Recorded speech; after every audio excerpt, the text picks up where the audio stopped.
ئەم کاتتان باش بەڕێزان، من ژینۆ محەممەدم لە کوردستان 24ەوە باسی ڕۆژتان پێشکەش دەکەم. بە گوێرەی بڕیاری سەرۆکی هەرێمی کوردستان 1 ئۆکتۆبەری ئەمساڵ بۆ ئەنجامدانی هەڵبژاردننی پەرلەمانی کوردستان دیاری کرا، بەڵام نەک هەڵبژاردن نەکرا بە پێچەوانەوە. ئەمڕۆ 5 ئۆکتۆبەر لە نێو هۆڵی پەرلەمانی کوردستاندا خوێندنەوەی یەکەم لەسەر پێشنیازە یاسایی درێژکردنەوەی تەمەنی خولی پێنجەمی پەرلەمان کرا. بەشێک لە فراکسیۆنەکانی پەرلەمانیش ناڕازین و دەڵێن ئەمە نایاساییە و نابێت بەو شێوەیە بێت. ئەمە لە کاتێکدایە لە ڕابردوودا سەرجەم هێزە سیاسیەکان بەیەکدەنگ دەیان گوت بڵێ لەگەڵ هەڵبژاردنین لە کاتی خۆیدا ئەنجام بدرێت، بەڵام ئەوەی لە ئەرزی واقعدا بینرا شتێکی دیکە بوو. دەگوترێ ئەگەر یەکێتی و پارتی ڕێک بکەون ئەوە هەڵبژاردن ئەنجام دەدرێت، ئەگەریش ڕێک نەکەون ئەوە ناکرێت. ئەمەش بە سیناریۆیەکی مەترسیدار لێک دەدرێتەوە. هەموو ئەمانش لە کاتێکدایە لە پەیڕەوی نێوخۆی پەرلەماندا هیچ ئاماژەیەک نییە بۆ درێژکردنەوەی پەرلەمان، تەنها وەک عورفێکی لێ هاتووە کە هاوڵاتیانیش لێ نیگەرانن. شرۆڤەی زیاتریان پرسە دەکەین بە میوانداری بەڕێز زانە مەلا خەلید، سەرۆکی فراکسیۆنی پارتی لە پەرلەمانی کوردستان. بەڕێزیان لە ستۆدیۆ لەگەڵمان ئامادەیە. بەڕێز زانە بەخێر هاتی، سوپاس بۆی کە ئامادەی لەگەڵمان. سەرەتا با بۆ دەست پێ بکەم، بۆچی هەڵبژاردن دوا دەخەن، بۆچی خولی پێنجەمی پەرلەمانی کوردستان تەمەنی ئەم خولە درێژ دەکەنەوە؟ زۆر سوپاس ژینۆ خاس، سڵاو لە جەنابەت لاوینەرانی عەزیزی کوردستان 24. طبعاً هەڵبژاردن ناکەین نا بە مەفهومە نا، بەوەی کە ئێمە ئێستا هەرێمی کوردستان لە نێوان دوو بژاردەدایە. بژاردەیەکیان ئەوەیە لە 6 یازدەی ئەمساڵ تەمەنی پەرلەمانی کوردستان، خولی پێنجەمی پەرلەمانی کوردستان کۆتایی دێت و بە تەوابوونی تەمەنی پەرلەمانی کوردستان دامەزراوە شەرعیەکانی هەرێمی کوردستان هیچ مانایەکی یاساییان نامێنێت. هەرێمی کوردستان بەو یاتایی دەکەوێتە فەراغێکی یاسایی هەم دەستوری.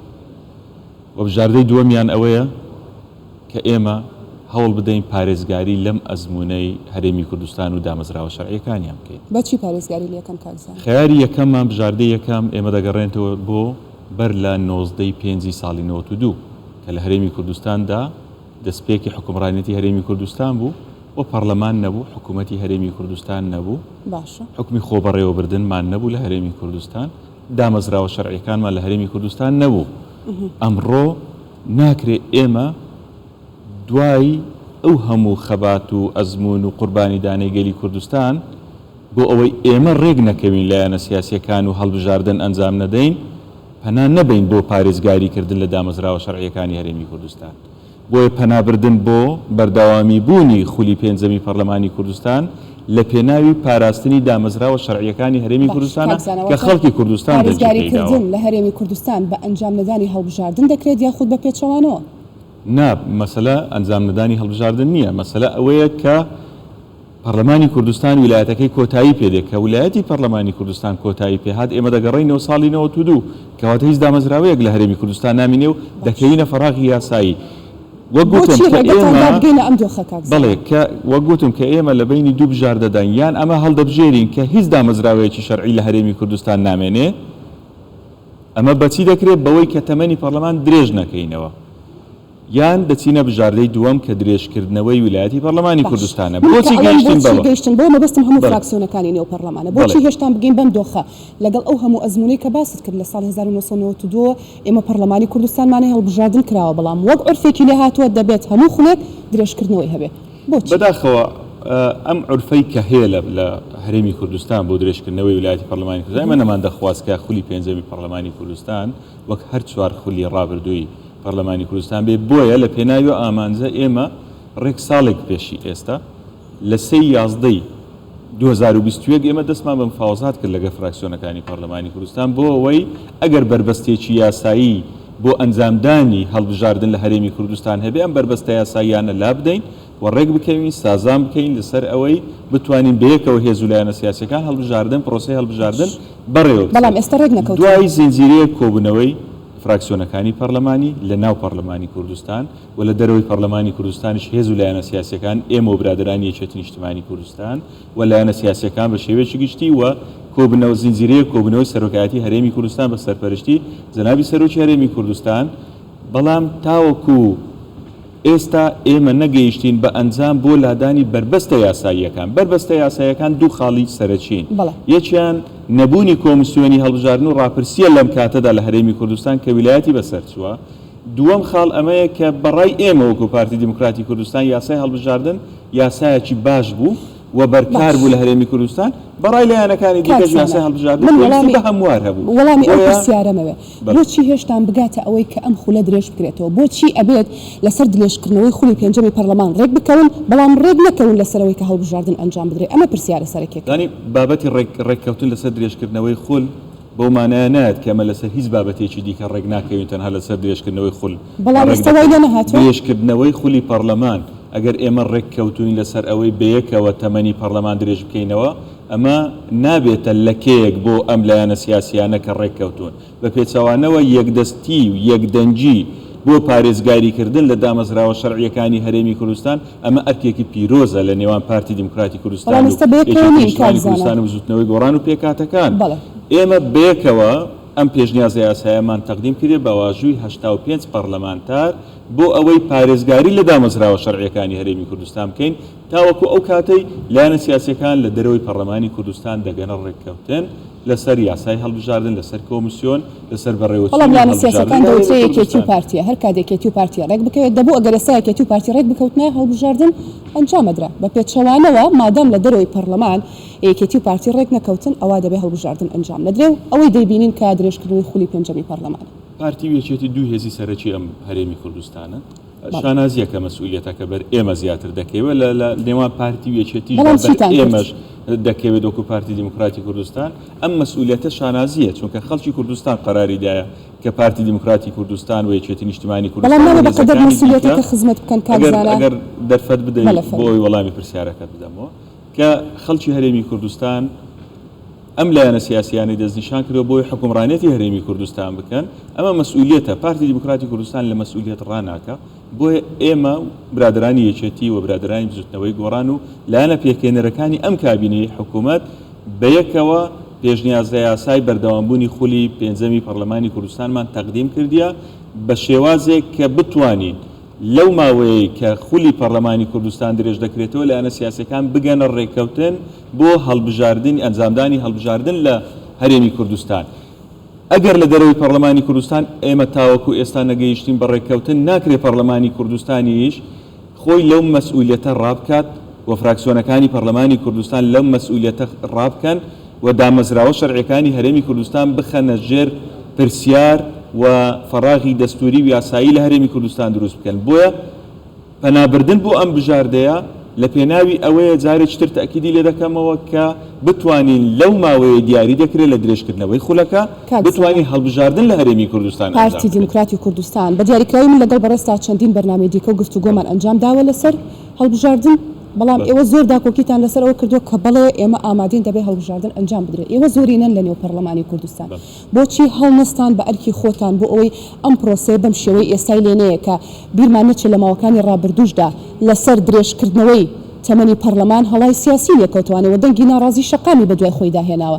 ئایا ئەم جارش بۆ شێوەیە بەیاخود بەبێ دەنگی تێپەڕێت وەکوی کە دەوترێت پارتی ڕازیە بە هەموو ئەو گفتوگوانی کە لەسەر درێژکردنەوەی من دەپرسم کام شەقام یعنی هاوڵاتیان بەتابەت ئۆپۆزیسیۆن با بڵێن ئۆپۆزیسیۆن ئەگەر بڵێن ئۆپۆزیسیۆن طبعا پارتی دیموکراتی کوردستان و هاوپەیمانەکانمان لە حکوومەت ئەم ئەزمموی هەرێمی کوردستان تەسلیم بە دەستی قەدەرێک ناکەین کە بیانەوێت ئەزمموی هەرێمی کوردستان لە ناوبەرن ئێمە پارێزەری ئەم ئەزمموی هەرێمی کوردستان دەبین. ئەمە خاڵیەکە و خاڵی تر ئێمە پێشتر بە ڕوونی ڕامانگەیاندی ئێستاش ڕای دەگەین وەکو پارتی دیموکراتی کوردستان کە پارتی دیموکراتی کوردستان ئامادەیە تەنانەت ئەگەر سبەی هەڵبژاردن لە هەرێمی کوردستان ئەنجام بدرێت بەڵام دەبێت ئەمە ئەوە بزانین ئەنجامدانی هەڵبژاردن بۆ دروستکردنی ئیستیقرارەتی سیاسیە لەم ناوچەیە کە هەڵبژاردی تێدا ئەنجام دەدرێت.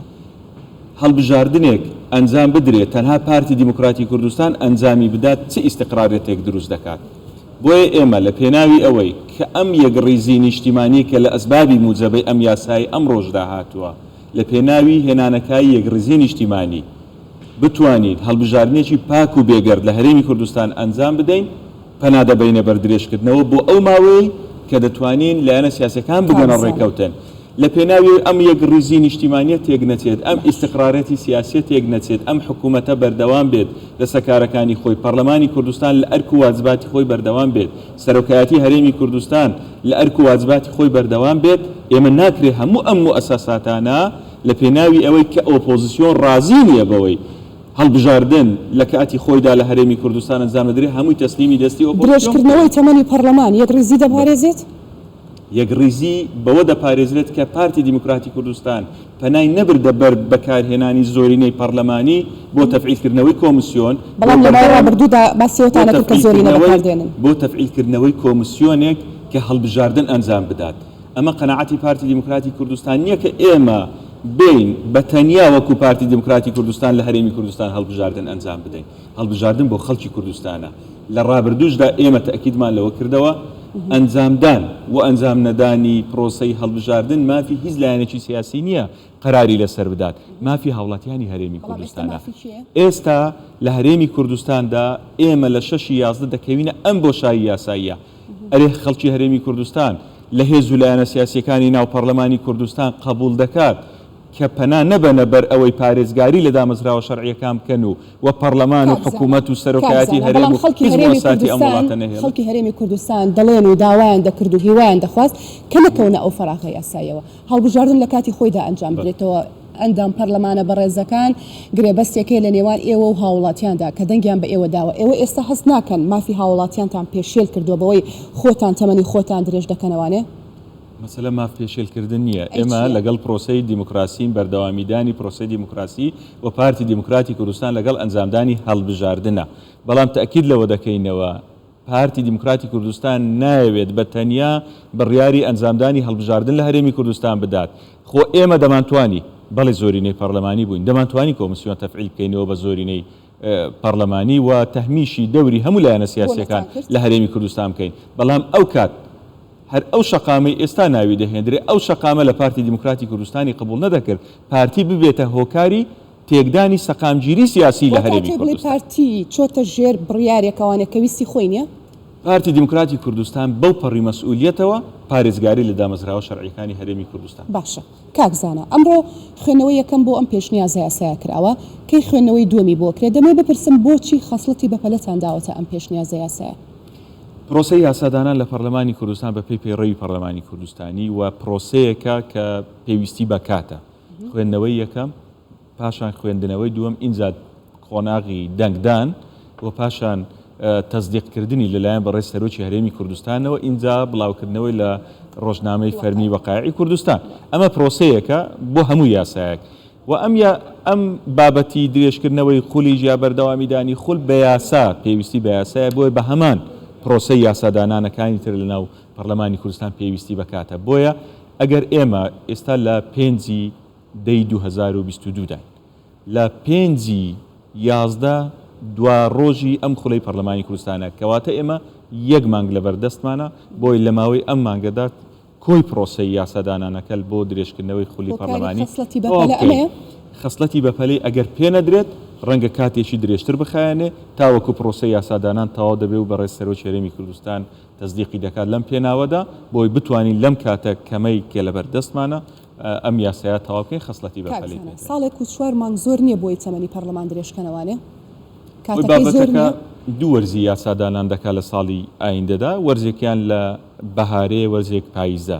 ئێمە کە بۆ ئەو پرۆسەیە ئێمە لە ماوەی ئەم دوو وەرزەی داهاتوودا ینی لە دەقی ئەم پێشنیازە یاسایە وامان پێشنیار کردیە کە پێشکەشکرا و سبەیش خوێندنەوەی دووەمی بۆ دەکرێت و ئەندامانی بەڕێزی پەرلەمان دەتوانین گفتوگۆ لەسەر ئەم ماوەیە بکەن. هێشتا ئەمە پێشنیارە بەم شێوە پێشنیار کرایە کە تا کۆتایی وەرزی پاییزەی ساڵی 2023 و لە بڕگەی دوای ئەوە لە هەمان مادەدا دەڵێ پێویستە هەڵبژاردن بەر لە کۆتایی هاتنی ئەم وادەیە ئەنجام بدرێت.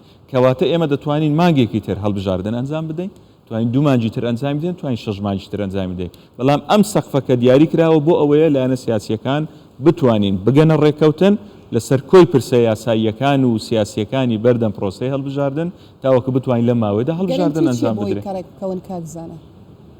ئێمە وەکو پارتی دیموکراتی کوردستان لە ڕابردوودا مبادرەمان هەبووە بۆ ئەوەی بگەینە ڕێکەوتن پارتی تەنها لەسەر یەک خاڵ پێداگیری نەکردێ لە پێناویەوەی هەڵبژاردن ئەنجام شوێنێکە بدرێت لەگەڵ پارتیە لەگناکەوێ. و ئێستاش پارتی دیموکراتی کوردستان لە دوای دەرکردنی ئەم یاسایش دەرگای گفتوگۆی بەکراوەیی دەمێنێتەوە و دەست پێشخەریمان هەیە بۆ ئەوەی لەسەر یاسای هەڵبژاردن بگەین بە ئەنجام لە پێناوی ئەوەی کە بتوانین لەم ماوەیەدا لە زووترین کات لە ماوەی داهاتوودا هەڵبژاردن لە هەرێمی کوردستان ئەنجام بدرێت. زۆر باشە کەواتە پێمان بڵێ کاکزانە کەی هەڵبژاردن دەکرێت بۆ خۆتە زانی لە کاتێکدا کەنەتەوەی گرتوەکان داوایان نەکرد هەڵبژاردن بکرێت و هەر دوێنێ و پێرێ بوو جێم پلاس خار دەڵێ ئەگەر هەڵبژاردن دەکرێت بەڕاستی ئەمە کارە ساتە بێ لەناو هەرێمی کوردستاندا.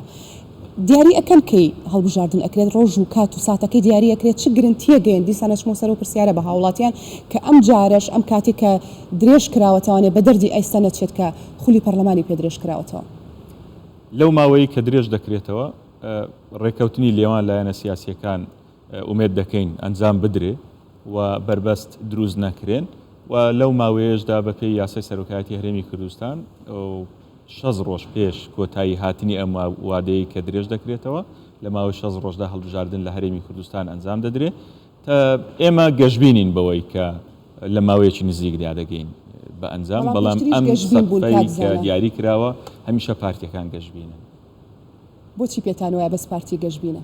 ئێمە گەشتبینین بەوەی کە مەسئولیەتی گەورەمان لە سەرشانە لە هەرێمی کوردستان و پارێزگاری دەکەین لە مافیا وڵاتیانی خەڵکی کوردستان بەڵام بە پێ و گەشتبینەتان وایە بۆیە هەڵبژاردن شەڕیەکانی هەرێمی کوردستان گەشتبینین بەوەی کە پارتی دیموکراتی کوردستان هەمیشە دەست پێشخەر بووە بۆ ئەوەی بتوانێت ڕێکەوتنی نێوان لایەنە سیاسیەکان ئەنجام بدە و لە زۆر مافی خۆمان هەم لە کۆمیسیۆنی هەڵبژاردن هەم بۆ یاسای هەڵبژاردن دەست پێشخەریمان کردووە زیاد لەوەی کە مافی پارتی دیموکراتی کوردستان و بەشی ئێمە و استحقاقی ئینتیخابی پارتی دیموکراتی کوردستان بووە هەوڵماندایە لە پێناوی ئەوەی یەک ڕیزێک دروست بکرێەوە بگەین بە ڕێکەوتن دەست پێشخەریمان کردووە ئێمە.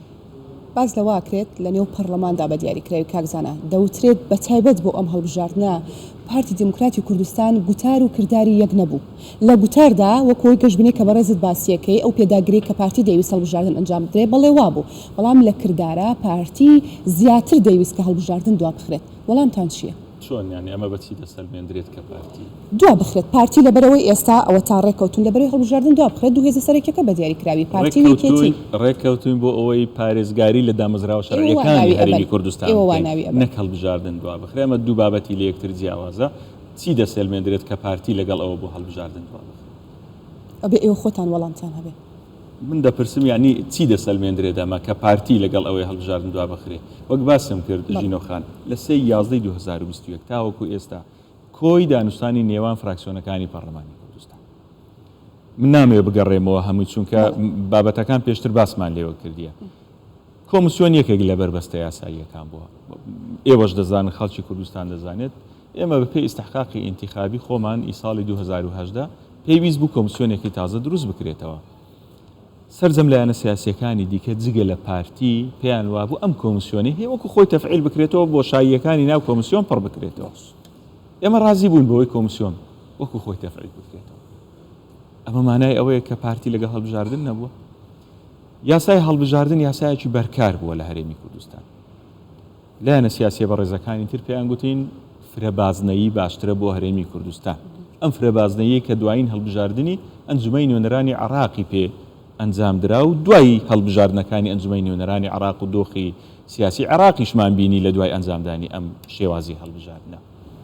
بەڵام پارتی بۆ ئەوەی نەگات بەوەی کە پرسیاری لێ بکرێت بۆ پارتی لەگەڵ ئەوە بۆ هەڵبژاردن دوا بخرێت ئێمە لە دەست پێشخەریەکی جەنابی سەرۆک بارزانی دوای هاتنی بەڕێز پلاسخار بۆ خزمەت جەنابی سەرۆک بارزانی دەست پێشخەری جەنابیان ئەوە بوو کە ئێمە دەست پێشخەر بین لەوەی کە سیستەمێکی تازەی هەڵبژاردن لە هەرێمی کوردستان پێشنیار بکەین بۆ ئەوەی کۆی لایەنە سیاسیەکانی ناودانوستانی تایبەت بەم پرسە خۆیان بە براوە لە ناو ئەم سیستەمەدا بدۆزنەوە.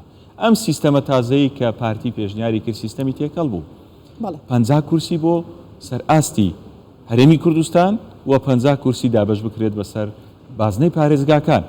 بۆی ئەمەشیان دەست پێشخەرێکی دیکەی پارتی دیموکراتی کوردستان بۆ ئەوەی هەڵبژاردن ئەنجام بدرێت.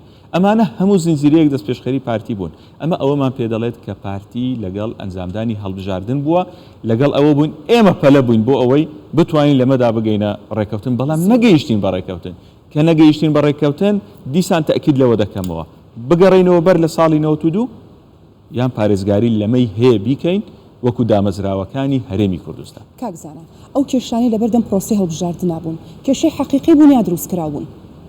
ناگرفتی یاسایی بوون لەبەردەم هەڵبژاردن گرفتی یاسایی هەبوو تەنها گرفتە سیاسی نەبوو گرفتی یاسایی کۆمسیۆن بوو کە ئێمە لە هەرێمی کوردستان کۆمسیۆنمان نەبوو کۆمسیۆن هەڵبژاردن ئەنجام بدات کۆمسیۆن نەیتوانی خەتەواتەکانی تەکنیکی خۆی ئەم ماوەی 180 ڕۆژەی کە پێویستی بوو نەیتوانی خەتەواتەکانی خۆی دەست پێ بکات لەبەر ئەوەی لە ڕووی یاساییەوە کۆمسیۆنەکە ماوەی بەسەرچوو و لە ڕووی سیاسیەوە کاکزانە ببوورە هەر لەم ستۆدیۆی کوردستان 24 کە من و تۆ گفتوگۆی تێدا دەکەین گوتەبێژی کۆمسیۆن میوانمان بوو شەوی ڕابردوو باسی لەوە کرد کە ئێمە ئامادە بووین هەڵبژاردن بکرێت. چۆن ئامادە بوو؟ لایەنەکان ڕێک نەکەوتون. گوتەبێژی کۆمسیۆن چییە بێزە؟ شێروان زرار. هەر ئەسڵەن گوتەبێژی کۆمسیۆن شتێک نەماوە بە ناوی گوتەبێژی کۆمسیۆن ڕاستەکەی بەڵام خۆ هێشتا هیچ یاسایەک هیچ خوێنەوەیەک نەکراوە لە نێو پەرلەماندا کە ئەوە شتێک نەماوە بە ناوی ئەنجومەنی کۆمسیاران تا گوتەبێژی چۆن دەتوانیت خەتەوات بگریتە بەر ئەگەر وابوو بۆ نەیان دەکرد وتی ئێمە ئامادەین کاکزانە ئەو تۆپەکەی هەڵایەوە چۆن ئەندێک بابەت هەیە خۆ لایەنەکەی کە ئەو بەڕێزە ناویسی بوو بەڕێز شێروان زرار لایەنەکەی ئەم بەڕێزە خۆیان بەشێک بوون لە دانوستانی لێوان لایەنە سیاسیەکان لە ناو پەرلەمانی کوردستان بەشێک بوون لەوەی کە نیان هێشت هەڵبژاردن لە هەرێمی کوردستان ئەنجام بدرێت بەشێک بوون لەوەی نیانویست کۆمسیۆن تەفعیل بکرێتەوە کە ئەمڕۆ کەش پێمان دەڵێن عیبێ پەرلەمانی کوردستان تەمەنی خۆی درێژ بکاتەوە بە ناوی ئۆپۆزیسیۆن بوونەوە بۆیە شتێک نەبووە بە ناوی کۆمسیۆنێکی کارە لە هەرێمی کوردستان تا بتوان خەتەواتەکانی خۆیان بە ئەنجام بگەین ئەگەر کۆمسیۆن هەبووە کۆمسیۆن لە ماوەی 180 ڕۆژدا لە دوای ئەوەی جەنابی سەرۆکی هەرێمی کوردستان 1 ئۆکتۆبەری دیاری کرد دەیانتوانی خەتەواتەکانی خۆیان دەست پێ بکەن و جەنابی سەرۆکی حکوومەتی هەرێمی کوردستان سەرجەم پێداویستیە دارایی لۆجیستیەکانی بۆ فەراهەم دەکردن و بڕیاریدا جەنابیان بەڵام کۆمسیۆنی وجودی نەبووە چۆن بتوان ئەم کۆمسیۆنە کە بەڕێستەڵی وجودی نەبوو کەی کارا دەکرێتەوەوانێ خۆ بەلانی کەم 6 مانگی پێویستە هەمیشە گوێمان لەو قسەیە بووە کەی کارا دەکرێتەوە بۆ هەڵبژاردن وەک باسم کردژینەوە خان بربەستی یاسایی کۆمسیۆنە بربەستی سیاسیش یاسای هەڵبژاردن بۆ هەردووچیان دەبێت بگەین بەڕێکەوتن کە ئەم دوو بربەستە لەبەردەم پرۆسەی هەڵبژاردن لە هەرێمی کوردستان هەڵبگرین ئێمە وەکو پارتی دیموکراتی کوردستان جارێکی تر لەگەڵ درێژکردنەوەی تەمەنی پەرلەمانیش ڕای دەگەێنینەوە دەرگای گفتوگۆ بە سەرجەم لایەنەکاندا کراوەیە بۆ ئەوی بتوانین بە زووترین کات بگەین بە ڕێکەوتن و هەڵبژاردن ئەنجام بدەین لەسەر ڕێکەوتن گفتوگۆی باش کراوە بۆ ئەوی بتوانین گەشتبین و هیواداری نا یعنی گفتوگۆیە کراوە بۆی تەواو ڕێکەوتن بکرێت بۆی هەڵبژاردن ئەنجام بدرێت پێکەنین یەکاڵم گەشتبینی و هیواداری نا گەشتبین و هیواداریشم بگەین بە ڕێکەوتن و دەشگەین بە ڕێکەوتن چونکە ئێمە دەست پێشخەریمان کردووە و لەم خاڵەدا نەماینەوە کە بڵێن تەنها بە ئیستحقاقی ئینتیخابی خۆمان کۆمسیۆن دروست دەکەینەوە و بژڵێن تەنها بەوەی کە بە یەک سیستەمی یەکبازنەی لە هەرێمی کوردستان هەڵبژاردن ئەنجام دەدرێت و دەست پێشخەری تازەمان هەیە. کاکزانە بۆ خۆتانەزانن لە نێو هۆڵی پەرلەمان لایەنی ئۆپۆزیسیۆنی تێدایە ئێستا داواکاریان هەیە ناڕازین لە بەرامبەر ئەم درێژکردنەوەی خولای ئایا داواکاریەکەیان ڕەوایە ڕاستەقینەیە یاخود زیادەڕەویە دەیکەن ئۆپۆزیسیۆن ئەگەر داواکاریان ئەوەیە و ڕازی نین بەوەی کە تەمەنی پەرلەمانی کوردستان درێژ بکرێتەوە با لە پەرلەمانی کوردستان نەمێنن با ڕازگۆ بن لەگەڵ دەنگدەرانی خۆیان بەڵام ئەوان نوێنەری گەلن و خاوڵاتی دەنگی پێداون هەر ئەوان نوێنەری گەلنین ئێمەش نوێنەری گەلین و ئەوان خۆیان دەڵێن خەڵکی کوردستان بۆ 4 ساڵ دەنگی بە ئێمە داوە ئێکەواتە با ڕازگۆ بن لەگەڵ دەنگدەرانی خۆیان ئیستیقالە لە پەرلەمانی کوردستان بکەن بۆ پێیان وایە کە ئەم پەرلەمانە و فراکسیۆنەکانی پێکێنەری حکوومەت عیبێ تەمەنی پەرلەمانی کوردستان وەکو ئەمڕۆ ڕایانگەیان کە درێژی بکەنەوە بۆ پێیان وایە عیبە نییە خۆیان لەسەر کورسەکانی پەرلەمانی کوردستان دابنیشن و بۆ ئیمتیازاتی خۆیان لە ناو هۆڵی پەرلەماندا واتە بەڕێستەڵێ بێت دوای 6 11 دەست لە کار بکێشنەوە ئیستیقالە بدەن ئێمە تەمەنی پەرلەمانی کوردستان درێژ دەکەینەوە بەو پەڕی مەسئولیەتەوە بۆ ئەوی هەڵبژاردن لە هەرێمی کوردستان لەو ماوەیەدا ئەنجام بدرێت بۆیە لە مەسئولیەت ڕناکەین بەڵام ئەوانەی لە مەسئولیەت ڕادەکەن و پێیان وایە ضرور نییە تەمەنی پەرلەمانی کوردستان درێژ بکرێتەوە وا باشتر دەبێت بڕیاری خۆیان لە بەرامبەر بەگەلی کوردستان بدەن دوای 6 ئەست زۆر بەڕێز زانامەلا خالی سەرۆکی فراکسیۆنی پارتی لە پەرلەمانی کوردستان سپاس بۆ شۆڤەکان و سپاس بۆ وەڵامدانەوە هیوادارم هەروە گەشتبین بن دەستەکانە خۆش بێت باسی ڕۆژ کۆتایی هات ئێوە شەرشاد بن